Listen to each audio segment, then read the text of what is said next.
Welcome to Sacrilegious Discourse. I'm husband. And I'm wife. Together, we're reading the Bible for the very first time.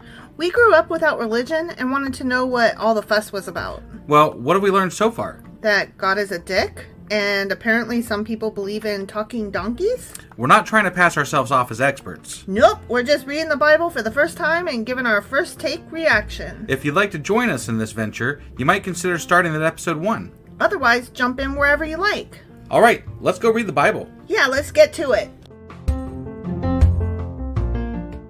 Husband! Wife! What are we doing today? We are doing a late episode that's on a Sunday, which would make it our... Sacrilegious Book Club! Right. So what are we going over today? So we are in the big book called A Treasury of Jewish Folklore, Stories, Traditions, Legends, Humor, Wisdom, and Folk Songs of the Jewish People, edited by Nathan Ozubel. Okay.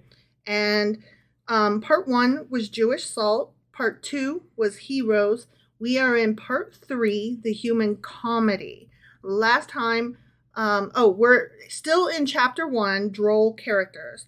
Last time we learned about schnorrers and beggars, and that was kind of fun. Right. And this time we are going to learn about Wags and Wits. Wags and Wits, huh? One character of which is Hershel Ostropolier. Yeah. Okay? Oh, okay.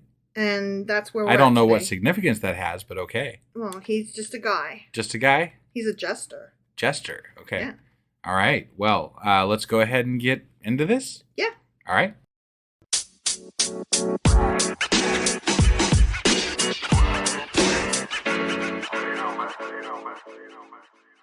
All right. So we are on page 286. Okay. We are starting Wags and Wits. Got it. Okay. Yep. And this one isn't as funny as last time's, because it's not as clever, I think. So maybe it should be called Wags and Witless. Kind of. Like some of the stories here, let me give you an example off the top of my head.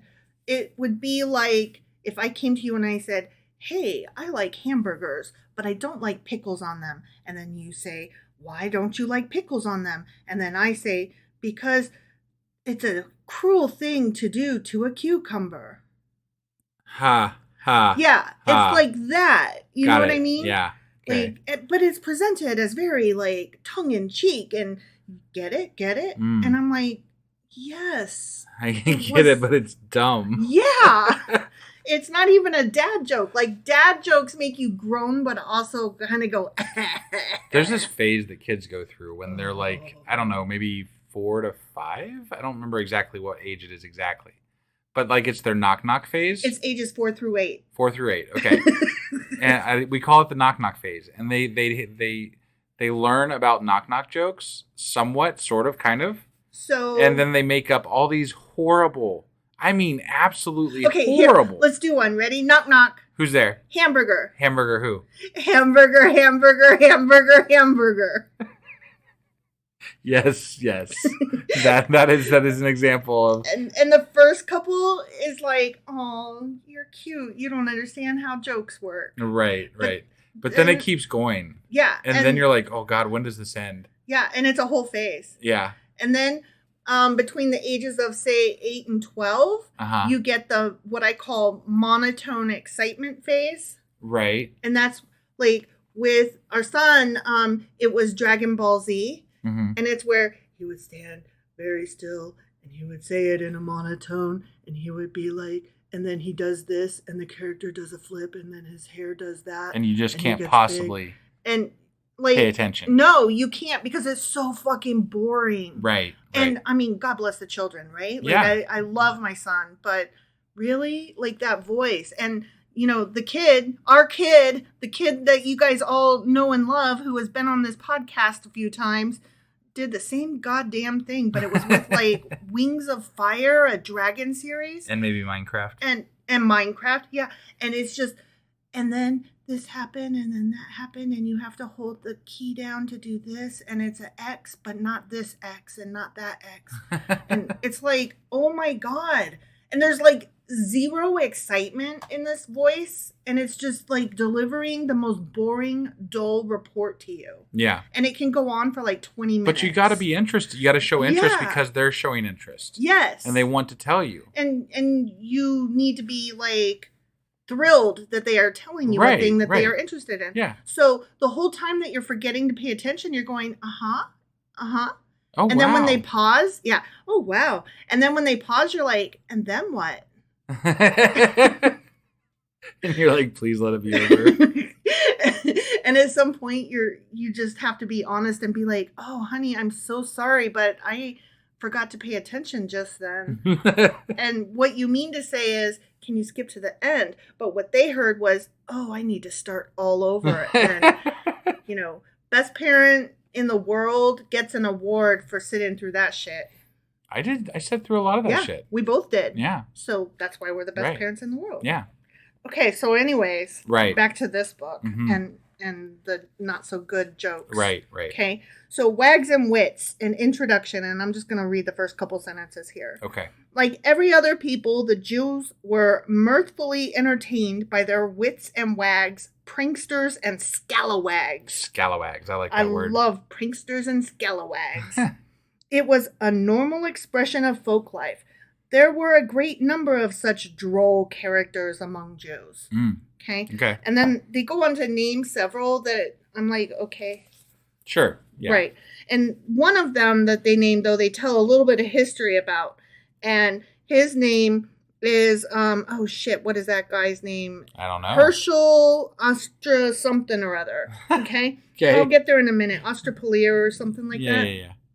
And he became a jester, and he was just so hard on his luck that when the job was offered to him, he was like just happy to have any job at all because his wife and children were like basically starving, and they never had food for their Sabbath meal and all that stuff. Right. So it was just a bad thing. But the guy that hired him was just like this vain, self-indulgent, dumb guy that was like the big boss rabbi. Okay. And so he would like in present with other people, he would put on this face of grandiosity and like beneficence. Mm-hmm. But then in private, he would like be cruel to the jester, but the jester always had the last laugh. Got it. And so some of these we will get to. Hershel did this and Hershel did that. And that's why I'm mentioning him, because he is actually a character that appears in multiple of these tales. Okay. And one more thing that I want to say is that all of these tales have been attributed not just to him, but to multiple others. They kind of overlap. So there really is no telling, who these are about. So it's like fill in the blank generic name, but a lot of times we get his name. Got it. Okay. So the first story is like 500 pages long, and I'm not going to lie, I didn't even read that one because I was like, it was too long. Okay. It starts on page 287 and goes on to end on page 299, and it's just... There's no way we were reading it for the podcast. Yeah, I wasn't going to read it. I didn't want to sum it up because I'm already summing up other things, and there's a bunch of other short little ditties in here that I did read. Okay. So on page 299, there's this one called The Jew and the Caliph. Am I saying that right? Caliph. C-A-L-I-F. As far as I know. I don't know. Okay, I'm going to say Caliph. Okay, once there was a caliph of Arabia who hated Jews, so he issued the following decree. Every Jew who enters my kingdom must be halted by the guards and ordered to tell something about himself. If he lies, he is to be shot. If he tells the truth, he is to be hanged. Jesus. By this stratagem, the caliph hoped to exterminate all the Jews in Arabia. Why don't you just shoot them all? Then you don't have to ask them anything. It saves some time. I think that... that's a ridiculous thing. Like what we say today about the Republicans, the cruelty is the point. Okay. All right, yeah. Like, give them a chance to think that there's hope for them. Okay. Because you don't really care about the answer. Right. You're going to kill them regardless. I guess. One day a Jew came. When the caliph's servants commanded him to tell something about himself, he said, I'm going to be shot today. The guards were confused by his words, so they brought the matter to their royal master's attention. Cogitated the wily caliph. This is indeed a difficult matter.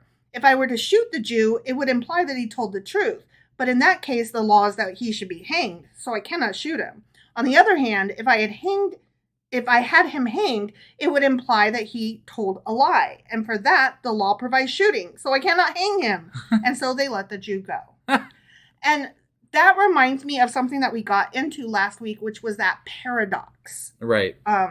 It reminds me of the scene in the movie Labyrinth where the girl has to choose which door she should go through, and one always tells the truth and one always lies.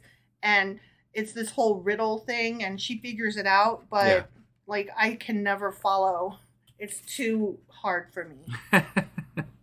Okay, the next one is on the same page, 299, and it's called When a Scholar Takes to Drink.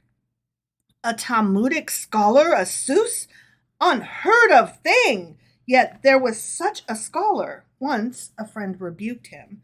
Don't you know that our sages condemned drunkenness?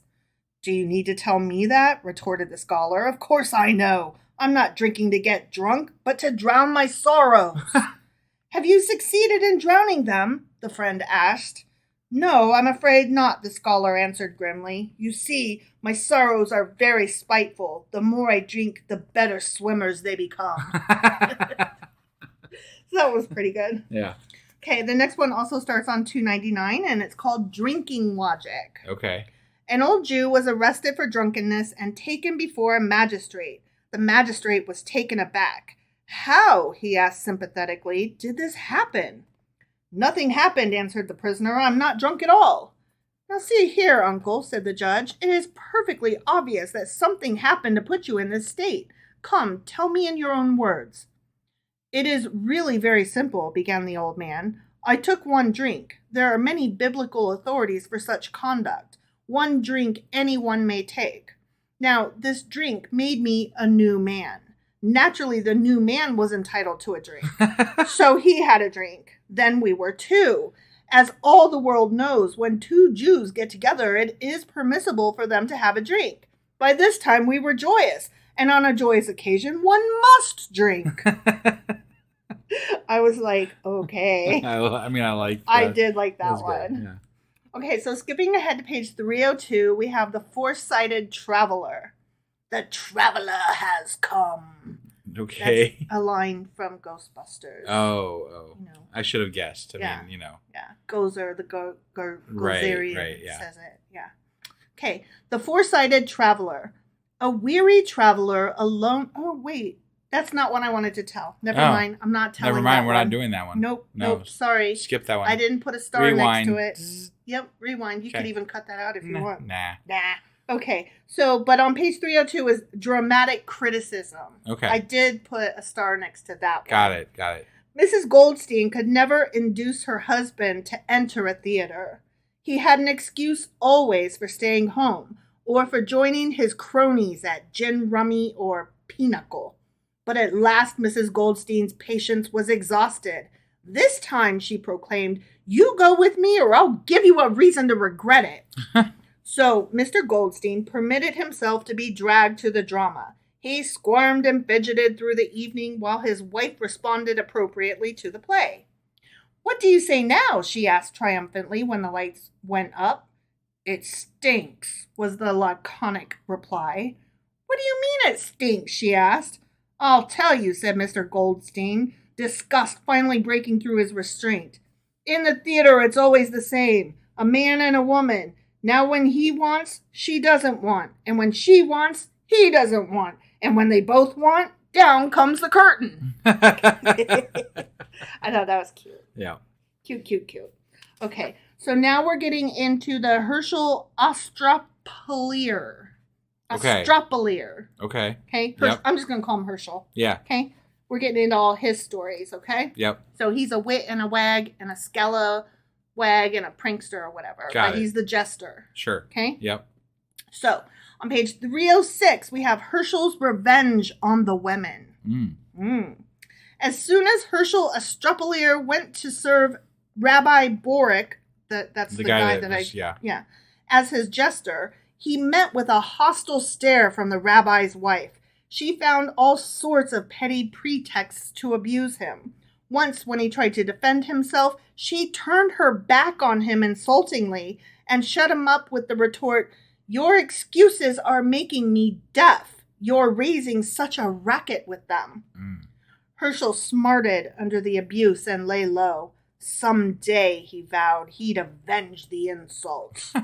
Sometime soon after, the rabbi's wife said to Hershel, "Send your wife to me. It's high time we got to know each other." "With pleasure," answered Hershel eagerly. "She'll regard it as a very great honor, believe me. But I must warn you, may it not happen to a dog. She's deaf as a wall. If you want her to hear you, you've got to shout." I understand, the rabbi's wife assured him commiseratingly. "Never fear, I'll manage. Just have her come to see me." When Hershel came home, he said to his wife, that illustrious shrew, "The rabbi's wife told me she would like to get acquainted with you, but I've got to warn you betimes, she's stone deaf. If you want her to hear you, you've got to shout." "I understand," said Hershel's wife knowingly, and went to see the rabbi's wife. When the two women met, they both began to shout and scream at each other ever louder and louder. Their cries even reached into the rabbi's study where he was closeted with his disciples. Frightened out of his wits, the rabbi dashed into the wife's room, the disciples close at his heels. What the rabbi saw was something he never forgot.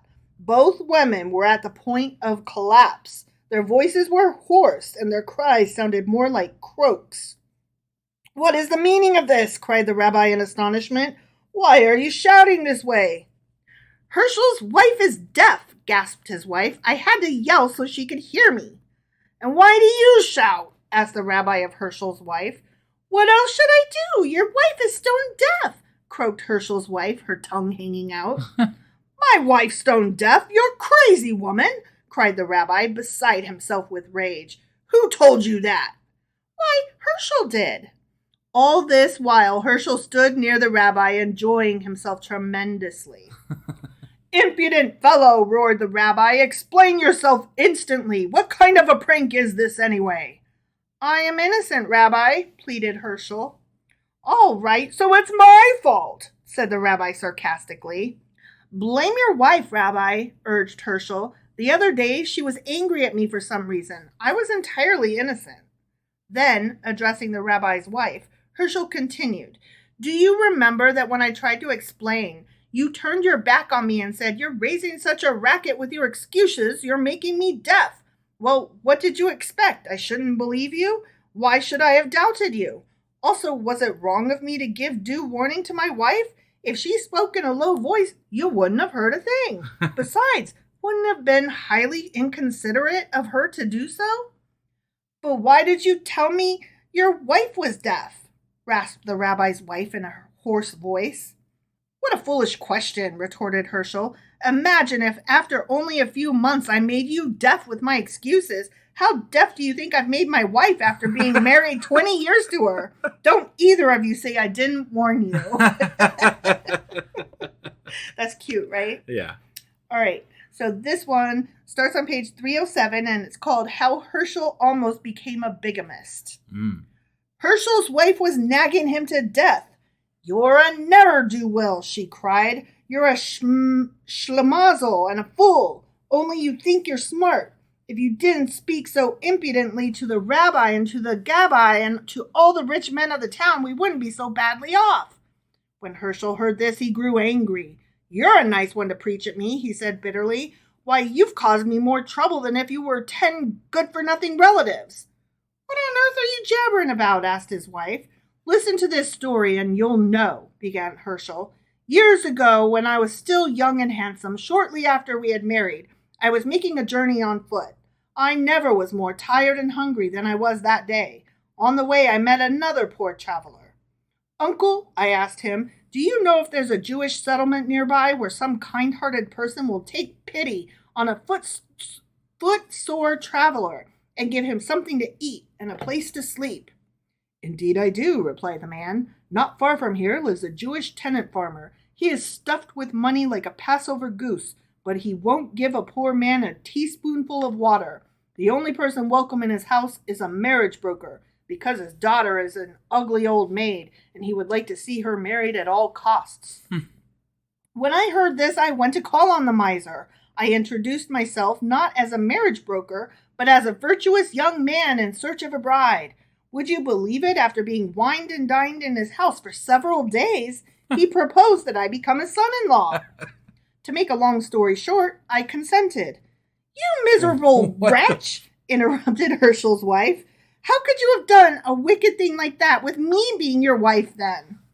Easy, easy, cautioned Hershel. Just listen patiently to the end of my story. A day was fixed for the wedding to take place in several weeks. In the meantime, I lived in luxury, tasted everything from honey to vinegar, and when the wedding day arrived, there was nothing left to do but to break down and tell the truth.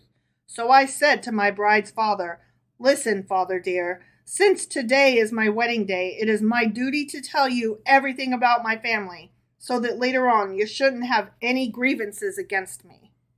I'm listening, he said. I have a brother, I began, and he is an immoral fellow. What difference does it make? He answered cold-bloodedly.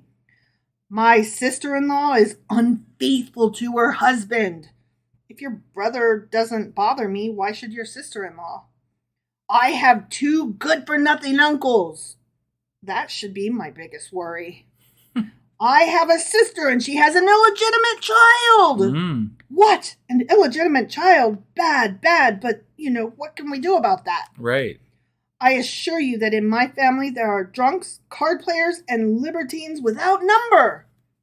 At this, my bride's father broke into a smile. What has that got to do with you? He asked. All we have to do is to take out the cow and burn the barn. I saw I was in a desperate position, so I finally said, But father dear, I have a wife. When he heard this, he became livid with rage. He seized me by the scruff of my neck and threw me out. I ask you, say yourself, doesn't that prove that you are worse than all the 10 good-for-nothings in my family rolled in one? That's pretty good, yeah? Yeah. All right. Here we go. On page 313, what Hershel's father did. Okay. Once, Hershel stopped at an inn to spend the night. There were no other guests at the time. The innkeeper was away, and only his wife was there to receive Hershel. I'm half dead with hunger, Hershel told her. Do give me something to eat. Looking at his shabby clothes, the woman thought to herself, This man is a tramp. Why take a chance and feed him? I'm very sorry, my good man, but there isn't a drop of food in the house. What? No food? Cried Hershel, jumping up. For a moment he stood deep in thought. Then he muttered, In that case, I'm afraid I'll have to do just what my father did. When the innkeeper's wife heard this, she grew alarmed. What did your father do? She asked, all a-tremble. Never mind, my father did what he did, said Hershel ominously. What in heaven's name could this man's father have done? The innkeeper's wife wondered. It's a bad business, me all alone with him in the house. Who can tell? His father may have been a murderer, and if he threatens to do what his father did, good God! Without a word, she set the table and served Hershel all manner of good things. Hershel was so hungry he ate like a wolf. When he had finished, he smacked his lips and said, I haven't eaten such a good dinner since Passover. Seeing that the stranger was in a good mood, the woman asked timidly, Be so good and tell me, what was it that your father did? Oh, my father, replied Hershel innocently. Whenever my father didn't have any supper, he went to bed without it. Tell me that's not fun. Oh, I think that is it. Yes, that is it? That is it. Those were. I thought they were pretty funny. Well, I read you the good ones. Okay. I read you the best of the best. Fair enough. I mean, I was entertained. I was entertained. Yeah. I didn't have a lot to say, honestly. I didn't have hardly anything to say. Yeah. Normally, I have a few things to say. Yeah. But not today. No, these were fun. Yeah. No, they were. That's really all I got. Those were pretty fun. Yeah. I enjoyed it. Yeah. All right. Well, that was our book club for today. Sacrilegious Book Club. And we will be back tomorrow with our Psalms wrap up. Yep. And then the day after that, we will have our Psalms contradictions. And then we're going to have a special episode by OK Atheists on Wednesday. Mm-hmm. Thursday and Friday are kind of yet to be determined, but it's, I think, going to be like a replay of an old episode and then maybe a Patreon that you guys, if you aren't a patron, has never heard. It'll be a release from a while back of a Patreon episode to the public. Yeah. So hang in there. We're taking our week off, sort of, kind of. Yeah. And then we'll be back the week after with our regular episodes, which will start in on the Book of Proverbs. Yeah, Proverbs. All right. We'll see you guys then. Yep. Bye.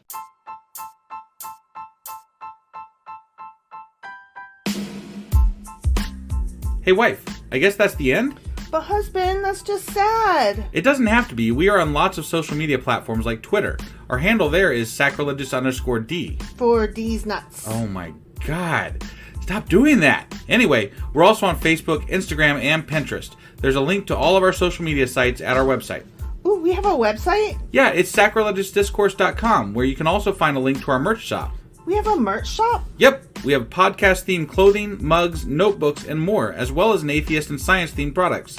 Wow, our fans should really go check that out right now. Definitely. They can get in touch with us by sending an email to sacrilegiousdiscourse@gmail.com. But before they do that, we could really use some help. Oh yeah? With what?